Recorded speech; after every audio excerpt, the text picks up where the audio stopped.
சப்பானி மாடன் வரலாறு அத்தியாயம் 4. ஊர் நாட்டாமைகள் ஒன்று கூடி ஒரு மந்திரவாதியை வரவழைத்து சோழி போட்டு பார்த்தனர். அப்போது இது எல்லாம் பூதப்பாண்டி வேலை என்று தெரிந்தது.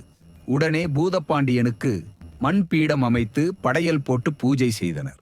அப்போது கூடியிருந்த ஒரு வாலிபர் மீது பூதப்பாண்டி இறங்கி, ஏய், என்ன கொன்றவங்கள பழி தீர்த்து விட்டேன், இன்னும் சில பேர் பாக்கி இருக்கிறாங்க, சும்மா விடமாட்டேன் அவங்கள என்று கூறியதும், ஊரார், உன்னை சாந்தப்படுத்த என்ன செய்யணும் சொல்லு, நாங்க அதன்படி செய்கிறோம் என்றனர்.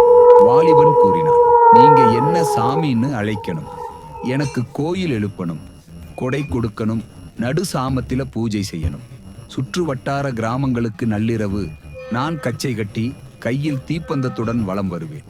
அன்று எல்லா சாதிகாரங்களும் அவங்களுக்கு தோன்ற மாதிரி பலகாரங்கள் செய்து வீட்டு வாசலில வச்சுக்கிட்டு கதவை சாத்திடணும்.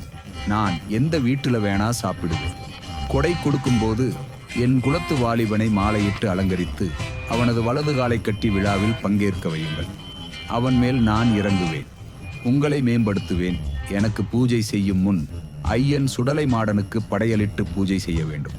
அதன்படி இன்றும் அந்த ஊர்க்காரர்கள் செய்து வருகின்றனர்.